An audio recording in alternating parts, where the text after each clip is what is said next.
நாளிலும் கூட கல்வாரி சிலுவையிலே நம்முடைய நாதர் இயேசு கிறிஸ்து தன்னுடைய இறுதி வேளையிலே அவர் கூறியதான 7 வார்த்தைகளில் முதலாவது வார்த்தை மன்னித்தலை குறித்த வார்த்தை. இந்த வார்த்தையை பேசும்படியாக கர்த்தர் பாராட்டி இருக்கிற கிருபைக்காக நான் ஆண்டவருக்கு நன்றி செலுத்துகிறேன். இந்த வாய்ப்பை ஏற்படுத்தி கொடுத்த சபை அனைவருக்கும் நன்றி செலுத்துகிறேன். கர்த்தர்தாமே இந்த வார்த்தைகளை நமக்கு ஆசீர்வதித்து அருளை செய்வாராக. குறித்த நேரத்திற்குள்ள முடிக்கிறதற்கு கர்த்தர் கிருபை செய்வாராக. கர்த்தர் நல்லவர். லூக்கா 23ஆம் அதிகாரம் 34வது வசனம். அப்பொழுது இயேசு பிதாவே இவர்களுக்கு மன்னியும், தாங்கள் செய்கிறது இன்னதென்று அறியாதிருக்கிறார்கள் என்றார். அவருடைய வஸ்திரங்களை அவர் பரிகசித்துக் கொண்டார். ஆமென்.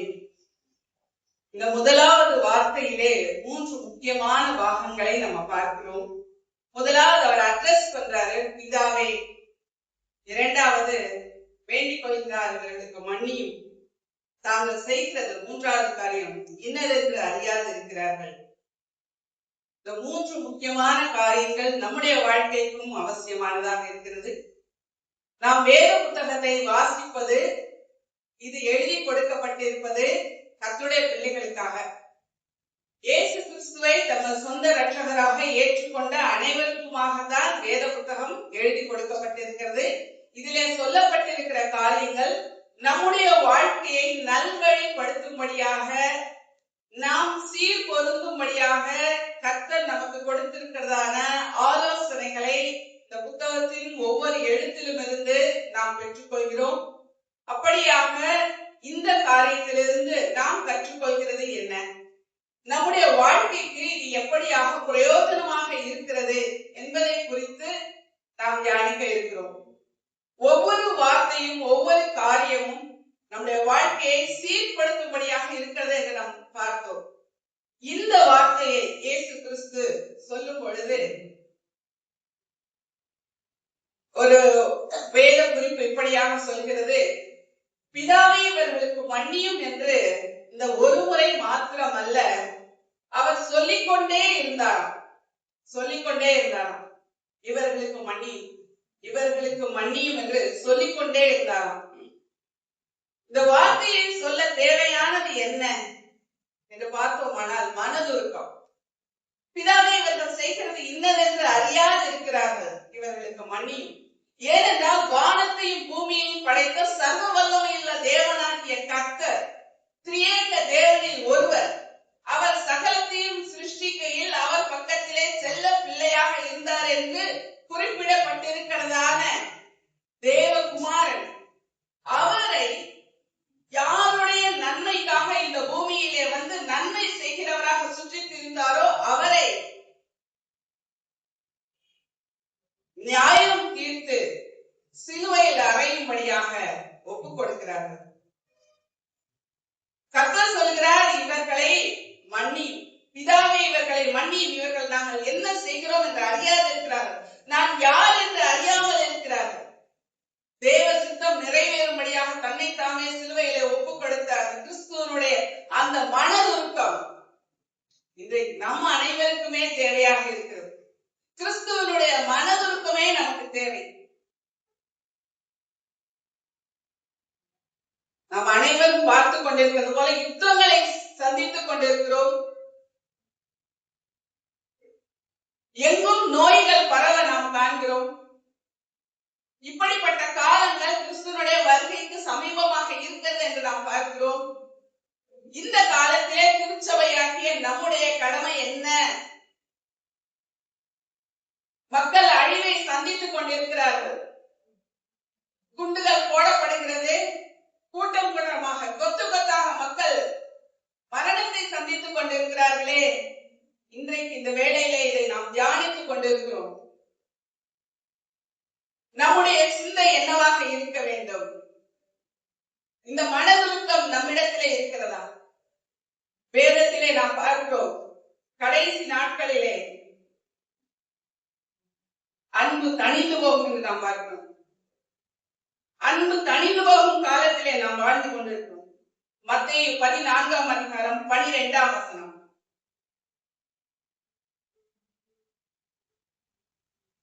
அவருடைய சீஷர்கள் வந்து உடலை எடுத்து அடக்கம் பண்ணி பின்பு போய் அது 14 அப்பொழுது வரிசையில் வெளியே போய் அவரை கொலை செய்யும்படி அவர்கள் மேல் மனதுருகி அவர்களில் வியாதியற்றவர்களாய் இருக்கிறவர்களை சுத்தமாக்கினார். அவர் அநேகரை சொஸ்தமாக்கும்படி வந்தார். அநேகரை சுகமாக்கினார். கர்த்தருடைய கண்கள் எங்கும், பூமி எங்கும் யார் வியாதியா இருக்கிறார்கள், யார் தேவையோடு இருக்கிறார்கள், யாருக்கு என்ன தேவை இருக்கிறது என்பதையே அவர் பார்த்தார். நான் தலைவனாக இருக்கிறேன், நான் இந்த இடத்திலே நான் ஆளுகை செய்யும்படியான அதிகாரம் பெற்றவராக இருக்கிறேன், நான் சர்வ வல்லமையுள்ள தேவனாக இருக்கிறேன் என்பதை அவர் ஒரு கால் ஒரு இடத்தில் வெளிப்படுத்தவே இல்லை.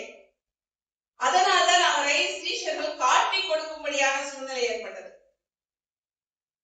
ஏனென்றால் அவருக்கு எந்த தனித்த ஒரு அடையாளத்தை வைத்துக் கொள்ளவில்லை. யூதாஸ் காரியத்தை ஏன் காட்டி கொடுக்கும்படி வந்தார்? ஏனென்றால் அவருக்கு எந்த தனியான அடையாளம் இல்லாமல் இருந்தது. இன்னைக்கு நமக்கு எந்த தனித்த ஒரு அடையாளத்தையோ எந்த ஒரு காரியத்தையோ நாம் தேட வேண்டியதில்லை. அதற்கு பதிலாக நாம் கிறிஸ்துவனுடைய அந்த அன்பை எடுத்து சொல்லுகிறவர்களாக இருக்க வேண்டும். அக்கிரமம் மிகுதியாவதினால் அநேகருடைய அன்பு தணிந்து போகிறதை நாம் பார்க்கிறோம். இந்த நாட்களிலே எங்கும் அக்கிரமம் மிகுதியாகிறது. கடைசி நாட்களிலே மனுஷர் தற்பிரியராய் இருக்கிறார்கள், பணப்பிரியராய் இருக்கிறார்கள், அக்கிரமம் மிகுதியாக இருக்கிறது. எங்கும் நாம் பார்க்கிற ஒரே சத்தம், எனக்கு என்ன கிடைக்கும்?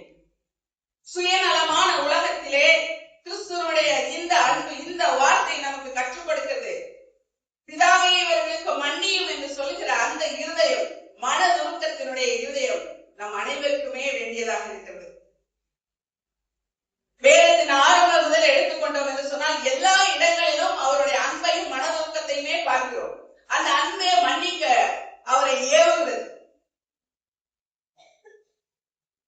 வானத்தையும் பூமியையும் சிருஷ்டித்த பின்பு தேவனாகிய கர்த்தர் அந்த முறைமையின்படி 6வது நாளில மனுஷனை சிருஷ்டிக்கிறார்.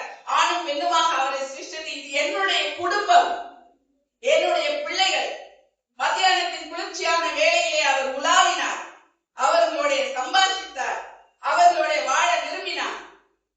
ஆனால் அவன் தவறு செய்த போதோ, சொன்ன வார்த்தையை மீறி நடந்த பொழுதோ தேவன் நினைத்திருந்தால் அவர்களை அழித்திருக்கலாம். ஆனால் அங்கே வெளிப்பட்டது அவருடைய அன்பு, அவருடைய மனதுருக்கம். அவர்களை மன்னித்தார். ஆரம்பத்திலே மன்னித்தார், இறுதி வரை மன்னித்துக் கொண்டே வந்தார். ஒவ்வொரு முறையும் மன்னித்தார். நினிவே பட்டணத்து ஜனங்களை மன்னித்தார். 1 ராஜாக்களின் புத்தகம் 12:31வது அதிகாரத்தை எடுத்து வாசித்தோம் என்று சொன்னால் அதிலே மொத்த ஜனங்களையும் இஸ்ரேல் கோத்திரத்தை 10 கோத்திரம் 2 கோத்திரமாக பிரிக்கிறார்.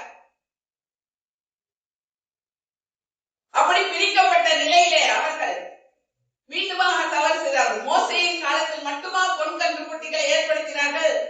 அதற்கு பிறகு நியாய பிரமாணமும் கட்டளையிலும் கொடுக்கப்பட்ட பிறகு மோசேயின் மூலமாக உடைக்கப்பட்ட அந்த கல் துண்டுகள் மனிதனுடைய கோபத்தை வெளிப்படுத்துகிறது. நல்லவேளை தேவனாகவே இருக்கிறார். அவருடைய மன்னிப்பு இன்றைக்கும் இருக்கிறது. மீண்டுமாக எழுதி கொடுக்கப்பட்டதை என்ன என்று வேற தேவர்கள் உனக்கு உண்டாயிருக்க வேண்டாம் என்று சொன்ன பிறகும், கட்டளையை பெற்ற பிறகும்,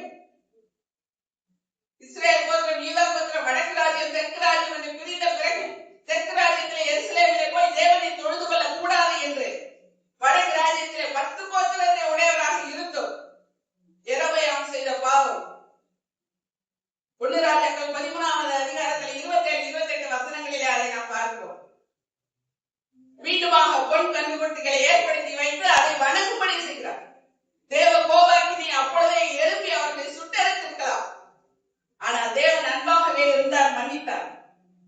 ஒவ்வொரு முறையும் மனிதனுடைய பாவம் அக்கிரமம் மிகுதியாகும் பொழுதெல்லாம் அவருடைய மன்னிப்பை நாம் பெற்றுக் கொண்டிருக்கிறோம். அன்று மாத்திரமல்ல, இன்றும். எப்பொழுதெல்லாம் நாம் தேவனுடைய கற்பனைகளுக்கும் கட்டளைகளுக்கும் மீறி நடக்கிறோமோ அப்பொழுதெல்லாம் தேவ கோபாக்கினைக்கு நாம் பாத்திரவான்களா இருக்கிறோம். முதலாவது வார்த்தையிலேயே நாம் பார்க்கிறோம் ஒரு முக்கியமான காரியம், அது அவருடைய ஜெபம். பிதாவின் இடத்திலே அவருடைய வேண்டுதல், அது ஒரு மன்றாட்டு ஜெபம். கொண்டிருக்கிறார். பிதாவே மணி இவர்கள் தாங்கள் செய்கிறது என்னவென்று அறியாது இருக்கிறார். இவர்களுக்கு தெரியல ஆண்டவரை. அந்த மன்றாட்டு ஜெபம் இன்னைக்கு நாம் ஒவ்வொருவரும் மற்றவர்களுக்காக, கிறிஸ்துவை அறியாமல் இருக்கிறவர்களுக்காக, அவரை மறுதலிக்கிறவர்களுக்காக, அவரை எதிர்க்கிறவர்களுக்காக நாம் ஒவ்வொரு நாளும் பிதாவினிடத்திலே, நாம் தேவனிடத்திலே அவர்களுக்கான மன்றாட்டு ஜெபத்தை ஏறெடுக்க வேண்டிய நிலையில இருக்கிறோம். நாம் ஏறெடுக்கிறோமோ இல்லையோ, கர்த்தர் ஏறெடுத்துக் கொண்டே இருக்கிறார். எபிரேயர் புத்தகத்தில் அதை குறித்து நம்ம வாசிக்கிறோம். எபிரேயர் 4ஆம் அதிகாரம் 15வது வசனம். நம்முடைய பலவீனங்களை குறித்து கண்டிருக்கக்கூடாத பிரதான ஆசாரியர் நமக்கிராமல் எல்லா விதத்திலும் நம்மை போல சோதிக்கப்பட்டும் பாவமில்லாதவராய் இருக்கிற பிரதான ஆசாரியரை நமக்கிறார். ஆமென். அவர் நம்மை போல பாடுபட்டவராக இருந்து நமக்காக பரிந்து பேசுகிறவராக இருக்கிறார். இன்றைக்கும் அதே வேலையை அவர் செய்து கொண்டிருக்கிறார். பிதாவை இவர்களுக்கு மன்னியும். பிதாவின் வலது வருஷத்திலே நமக்காக பரிந்து பேசுகிற பரம ஆசாரியர் நமக்கென்று இருக்கிறார். ஹல்லேலூயா. இன்றைக்கு அவர் நமக்காக அந்த வேண்டுதலை செய்து கொண்டிருக்கிறார். ஆண்டவரை அறியாதவர்களை குறித்து நாம் அந்த வேண்டுதலை கர்த்தரிடத்திலே செய்ய வேண்டும். இன்றைக்கு நாம் இந்த வார்த்தையை நம்ம தியானிக்கும் போது இன்றைக்கு நான் என்ன செய்ய வேண்டும்? அவர் செய்த காரியம் முடிந்தது. இன்றைக்கு அவருடைய அடிச்சுவடுகளை பின்பற்றி, ஐயா சொன்னாங்க மத்தேயு 28 கிரேட் கமிஷன் நமக்கு கொடுக்கப்பட்டிருக்கிறது. எல்லா இடங்களிலும் போய் அனைத்து சீஷராக்குங்கள். முதலாவது நான் சீஷனாக இருக்க வேண்டும். சீஷனாக இருக்கிறவன் செய்ய வேண்டிய முதலாவது காரியம் கட்டளைகளுக்கு கீழ்ப்படிய வேண்டும். உபதேசங்களை நாம் சொல்ல வேண்டும். இயேசு கிறிஸ்து பூமியில் வந்தவுடனே அவர் சொன்ன முதலாவது காரியம், மனம் திரும்புங்கள், பரலோக ராஜ்யம் சமீபமாய் இருக்கிறது. நாம் எதை நோக்கி சென்று கொண்டிருக்கிறோம்? இது ஒரு பிரயாணம் என்று சொல்லலாம். நம்முடைய வாழ்க்கையுடைய பிரயாணத்திலே நமக்கென்று ஒரு இலக்கு வைக்கப்பட்டிருக்கிறது. இந்த வருடத்திலே நமக்கு நம்முடைய திருச்சபை கொடுத்திருக்கக்கூடிய காரியம், இலக்கை நாம் சென்றடையும் ஆண்டு. நமக்கென்று ஒரு இலக்கு இருக்கிறது. அந்த இலக்கு என் தேவனாகிய கர்த்தர் எனக்கென்று ஆயத்தப்படுத்தி வைத்திருக்கிற அந்த நகரத்திலே பரம கானானுக்குள் நான் பங்குள்ளவனாக வேண்டும், மற்றவர்களையும் பங்குள்ளவர்களாக வேண்டும். பிதாவே இவர்களுக்கு மன்னியும் என்று துவங்கிய அந்த காரியம் இன்றைக்கு நம் மூலமாக இந்த பூமியிலே நிறைவேற வேண்டும். அதற்காக நமக்கென்று ஆண்டவர் கொடுத்திருக்கிற ஊழியம் ஒப்புரவாக்குதலின் ஊழியம். ஒப்புரவாக்குதலின் ஊழியத்தை நாம் செய்யும் பொழுது அங்கே பிதாவினுடைய அந்த சித்தத்தை நாம் நிறைவேற்றுகிறோம். ஏசாயாவினுடைய புத்தகத்தில் 53ஆம் அதிகாரம் 11ஆம் வசனம். ஏசாயா 53:11. அவர் தமது ஆத்ம வருத்தத்தின் பலனை கண்டு திருப்தியாவார். என் தாசனாகிய நீதிபரே தன்னை பற்றி வருகிறார். அநேகரை நீதிமன்றாக்குவார். அவர்களுடைய அக்கிரமங்களை தாமே சுமந்து கொள்வார். இதுவே அவரோட டிரைவிங் ஃபோர்ஸாக இருந்தது. அவரோட driving force. Everybody is having a driving force in our life. நம்முடைய வாழ்க்கையிலே நம்மை உந்தி தள்ளுகிறதான சில காரியங்கள் இருக்கு. இதை நான் அச்சீவ் பண்ணணும், இதை நான் அச்சீவ் பண்ணணும், இதை நான் அச்சீவ் பண்ணணும். நமக்கு அந்த மாதிரி ஒரு கோல் வைத்து, ஒரு இலக்கு வைத்து நாம் முன்னேறி செல்லும் பொழுது மாத்திரமே அதன் வழியில வருகிற எல்லாவற்றையும் நாம் கடந்து செல்வதற்கான ஆற்றலை பெற்றுக் கொள்கிறோம். இயேசு கிறிஸ்துவுக்கு அப்படிப்பட்டதான ஒரு இலக்கு இருந்தது.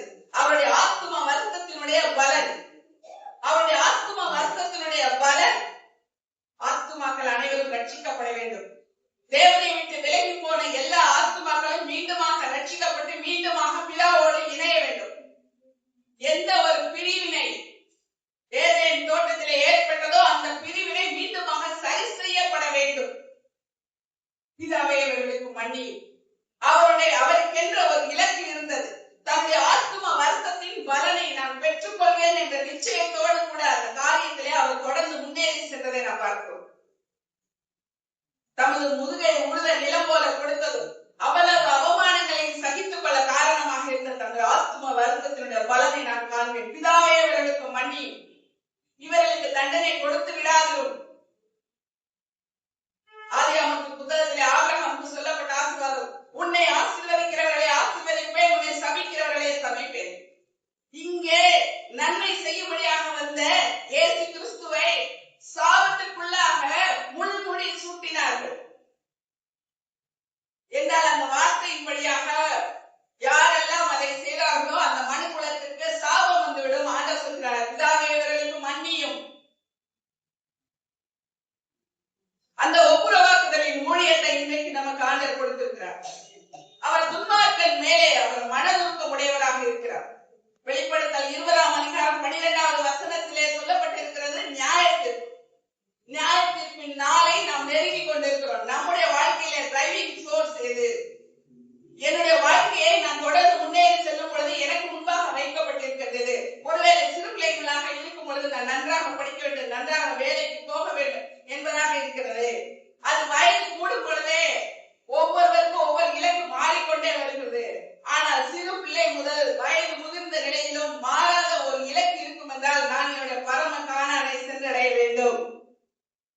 அந்த இலக்கை நோக்கி நான் முன்னேறி செல்ல வேண்டுமானால் பிதாவே இவர்களுக்கு மன்னியும். நம்முடைய வாழ்க்கையில நம்ம எத்தனையோ வேலைகளிலே நாம் உதாசீனப்படுத்தப்படுகிறவர்களா இருக்கிறோம். உதாசீனப்படுத்துகிறார்கள். நம்மை மனதளவில் நோக்கடிக்கிறவர்கள் இருக்கிறார்கள். சரீர பிரகாரமான ஹராஸ்மெண்ட்ஸ் இருக்கு, ஸ்பிரிச்சுவல் ஹராஸ்மெண்ட்ஸும் இருக்கு, மென்டல் ஹராஸ்மெண்ட்ஸ் இருக்கு. இவ்வளவுக்கு மத்தியிலும் நான் கிறிஸ்துவுக்காக எழுப்பி நான் பிரகாசிப்பேன். நான் எழும்புவேன், பிரகாசிப்பேன். இதோ எழுப்பி பிரகாசி உன் ஒளி வந்தது. ஜனங்கள் இருளிலே இருப்பார்கள், அவர்கள் யுத்தத்திலே இருப்பார்கள், கண்ணீரிலும் கவலையிலும் வேதனையிலும் துக்கத்திலும் இருப்பார்கள். நீ போய் அவர்களுக்கு ஆறுதலாய் இரு. பிதாவே அவர்களுக்கு மன்னியும். யாரெல்லாம் உங்களை காயப்படுத்துகிறார்களோ அவர்களுக்கு நீங்களே ஆறுதல். கிறிஸ்து நம்ம கற்று சென்றிருக்கிறார். நம்மை காயப்படுத்துகிறவர்களே ஒரு கட்டத்திலே அவர்கள் வேண்டாம் என்று விலகி இருக்கக்கூடிய சூழ்நிலை வரும். ஆனால் விலகாதீர்கள். அவர்களே உங்களுக்காக வைக்கப்பட்டிருக்கிற அசைன்மெண்ட். ஒரு டீச்சரா இருக்கிறதுனால நான் அந்த மாதிரி சொல்றேன். எனக்கு என்று கொடுக்கப்பட்டிருக்கிற ஒரு அசைன்மெண்ட். இந்த வாழ்க்கை, இந்த பூமியில என்னுடைய வாழ்க்கை ஒரு அசைன்மெண்ட். பிதாவே அவர்களுக்கு மன்னியும். இயேசு கிறிஸ்து எனக்கு கற்று சென்றிருக்கிறார். பிதாவே அவர்களுக்கு மன்னியும். யாரை வைத்து உங்களுடைய பரலோகத்திலே பரம காணானுக்குள் நீங்க என்ட்ரி ஆக வேண்டுமா? உங்களுக்கான பிளஸ் பாயிண்ட்ஸ், மார்க்ஸ் அதுலதான் இருக்கு. The tough persons you meet in your life is the toughest question, maybe the toughest questions in your life, but you have to answer very carefully. The forgiveness leads to success. நாம் எப்பொழுதெல்லாம் மன்னிக்கிறோமோ அப்பொழுதெல்லாம் நாம் அந்த வெற்றிக்கு நேராக கடந்து சென்று கொண்டிருக்கிறோம். நம்முடைய பரம காணானை சென்றடையும்படியாக அந்த ஜீவ விருட்சத்தின் பலனை நாம் பெற்றுக்கொள்ள வேண்டும் என்றால் மன்னிப்பு மிகவும் அவசியம். அப்படி என்றால் நமக்கு ஆண்டவர் இன்றைக்கு நாம் செய்ய வேண்டியது, அன்றைக்கு அவர் சொன்னார், பிதாவே இவர்களுக்கு மன்னியும். பரலோகத்தில் சமீபமா இருக்கிறது. அதை நோக்கி உங்களுடைய பாதை, உங்களுடைய அடிச்சுவடுகளை அதை நோக்கி வைங்கள். ஒவ்வொரு நாளும் ஒவ்வொரு அடி அதை நோக்கி எடுத்து வைத்துக் கொண்டே இருக்க வேண்டுமானால் நாம் சந்திக்கக்கூடிய எல்லா இடர்பாடுகளுக்கும் நாம் செய்ய வேண்டியது பிதாவே இவர்களுக்கு மன்னியும். இந்த ஒப்புரவாக்குதலின் ஊழியமே இன்றைக்கு மிக முக்கியமானது. அதை குறித்த வசனத்தை மட்டும் பார்க்கலாம். 2 கொரிந்தியர் 5ஆம் அதிகாரம் 19ஆம் வசனம்.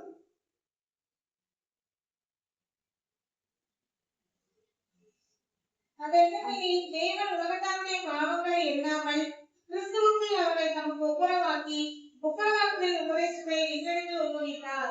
ஆமென். இன்னைக்கு நாம செய்ய வேண்டிய உபதேசம் ஒப்புரவாக்குதலின் உபதேசம். செய்ய ஆயத்தமாக இருக்கிறோமா? என்ன ஒப்புரவாக்குதல்? பிரிந்து போன பிதாவோடு, பிரிந்து போன தேவனோடு மீண்டுமாக மனுக்குலத்தை இணைக்க வேண்டிய ஒரு பணியிலே இருக்கிறோம். ஒவ்வொரு நாளும் ஐயா சொன்ன மாதிரி ஆத்துமாக்களை கூட்டிட்டு வாங்க, ஆத்துமாக்களை கூட்டிட்டு வாங்க, நிறைய வரணும். இந்த ஆலயம் நிரம்பணும். இடம் வலது பக்கம் இடது பக்கம் இடம் இல்லாமல் பெருக வேண்டும். இருக்கிறவர்களே இருக்கிறவர்கள் வண்ணமாக அல்ல, இன்னும் நிறைய வரணும். வியாழக்கிழமை நம்முடைய சபையில நடத்தப்படுகிற அந்த ஈவினிங் அந்த சர்வீஸ் எல்லாரும் வரணும். மார்க்கெட் போறவங்க எல்லாம் வரணும். பிதாவை அவர்களுக்கு மன்னியும். விக்கிர ஆராதனை செய்து கொண்டிருக்கிறார்கள், உமக்கு விரோதமான காரியம் செய்து கொண்டிருக்கிறார்கள். ஆனால் பாவத்தை வெறுக்கிறவர் பாவியை நேசிக்கிற தேவன். பிதாவை இவர்களுக்கு மன்னியும். தன்னிடத்திலே வந்து சேர்ந்து கொள்கிறவர்களை அவர் புறமே தள்ளுவதிலே அவர்களை தன்னோடு கூட சேர்த்துக் கொள்கிறார். தன்னுடைய பிள்ளைகளாகும்படி அதிகாரம் கொடுக்கிறார். பிதாவை இவர்களுக்கு மன்னியும். அநேகருடைய ஸ்தோத்திரத்தினாலே கிருபை பெருகும். நாம் ஸ்தோத்திரம் செலுத்த இந்த ஜனங்கள் அனைவரும் நரகத்துக்கு நேராக செல்லாமல் எல்லாரும் பரலோக ராஜ்யத்திலே பங்குள்ளவர்களாகும்படி கர்த்தர் கிருபை செய்கிறார். பிதாவை இவர்களுக்கு மன்னியும். அதிலேயே நம்ம அடுத்ததாக நம்ம பார்த்தோம்னு சொன்னால் 2 கொரிந்தியர் 5ஆவது அதிகாரத்தில் 20ஆவது வசனம்.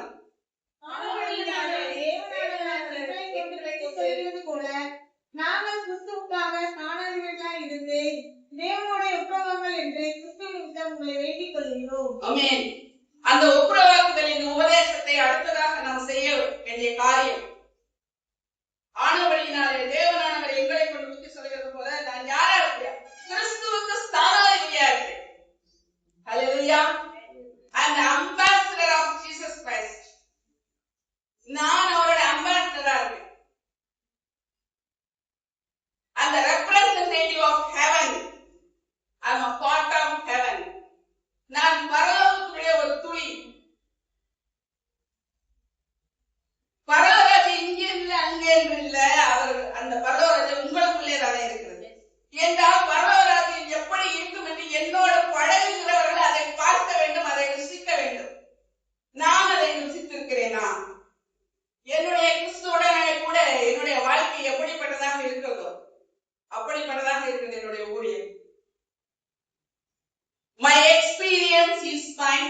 ministry. என்னுடைய வாழ்க்கையில வருகிற ஒவ்வொரு அனுபவங்களும் என்னை கர்த்தருடைய ஊழியத்தை செய்யும்படியாக என்னை உந்தி தள்ளுகிறது. அவரிடத்திலிருந்து நான் பெற்றுக்கொண்டிருக்கிற அன்பு, அவரிடத்திலிருந்து நான் பெற்றுக்கொண்டிருக்கிற மன்னிப்பு, அந்த கிருபை, அதை நான் பெற்றுக்கொண்டு என்னோட கூட அப்படியே வைத்திருக்கிறோம். அதை நான் மற்றவர்களுக்கு கொடுக்க வேண்டும். அந்த கிருபையை காண்பிக்க வேண்டும், அந்த மன்னிப்பை காண்பிக்க வேண்டும். எனக்கு மன்னிப்பு, எனக்கு கிருபை. மற்றவர்களுக்கு நான் நியாயம் தீர்க்கிறேன் என்றால் நியாய தீர்ப்புக்குள்ளாவேன். நான் நியாயம் தீர்க்கிறது கர்த்தருடைய. சின்ன சின்ன விட்டுக் கொடுத்தல்கள், சின்ன சின்ன மன்னிப்புகள் நமக்கே தெரியாது. அதுதான் நமக்கு பெரிய பெரிய கிஃப்ட நமக்கு பரலோகத்திலிருந்து பெற்றுக் கொடுக்கக்கூடியதா இருக்கு. எனவே நான் கிறிஸ்துவனுடைய ஸ்தானாதிபதியாக இருக்கிறேன். நான் ஒப்புரவாக்குதல் உபதேசத்தை சொல்லும்படியாக 18 சொல்லப்பட்டிருக்கிறதுல ஒப்புரவாக்குதலின் ஊழியத்தை நாம் செய்ய வேண்டும். பிதாவே இவர்களுக்கு மன்னியும் என்று சொல்லி இப்படியாக நாம் அந்த மன்றாட்டு ஜெபத்தை, கிறிஸ்து நமக்கு கற்றுக் கொடுத்த அந்த மன்றாட்டு ஜெபத்தை நாம் செய்ய வேண்டும். இந்த முதலாவது வார்த்தையாகிய மன்னித்தலுக்கு மிகவும் தேவையாக இருக்கிறது மனதுருக்கமும் அன்பு மாத்திரமே. கிறிஸ்து அன்பாகவே இருக்கிறார். அவருடைய அந்த அன்பை எடுத்துச் செல்கிற பிள்ளைகளாக நம்முடைய வாழ்க்கையிலும் அதே அன்பை பின்பற்றுவோம். ஆனா சிலர் இன்றைக்கு குட் ஃப்ரைடே, புனித வெள்ளி, நான் அழுது கொண்டிருக்கணும். ஆனா சிலர் எனக்காக அழாதம்மா, உனக்காக உன் பிள்ளைகளுக்கு அழு, எனக்காக அழாத. எப்பொழுதுமே இயேசு நான் சிலுவையில் அறையப்பட்டதாக பார்க்கிறேன். இன்றைக்கு அவர் எங்கே இருக்கிறார்? பிதாவின் வலது வாரத்திலே ராஜாவாக இருக்கிறார். அவருடைய சிங்காசனத்திலே அவர் வீட்டிருக்கிறார். அதை நாம் பார்த்தோம் என்று சொன்னால் எதற்காக இந்த பாடுகள்? என்னையும் அவரோட கூட உட்கார பண்ணும்படியா அந்த இடத்திற்கு நான் தகுதியாக வேண்டும் என்றால் பிதாவே இவர்களுக்கு மன்னியும். கிறிஸ்து சொன்ன அந்த வார்த்தைகளை என்னுடைய மனதிலே நான் நிலைநிறுத்தி இந்த வார்த்தைகளை நாம் தியானிக்க நம்முடைய சுபாவம் மாறுகிறது, நாம் மாறுகிறோம். அவருடைய மனதுருக்கத்தின் அந்த மன்றாட்டு ஜெபத்தை, முதலாவது வார்த்தை என்று சொல்வதை விட முதலாவது மன்றாட்டு ஜெபம், அந்த முதலாவது மன்றாட்டு ஜெபத்தை நாம் ஒவ்வொரு நாள் நிச்சயமாக நமக்கு இருந்த சேலஞ்சான the toughest questions, the toughest persons every day we used to meet in our life. பிரியாமா நல்லா சொல்லிக் கொடுப்பாங்க, கொஞ்ச நேரம் நான் சொல்லிக் கொடுப்பாங்க.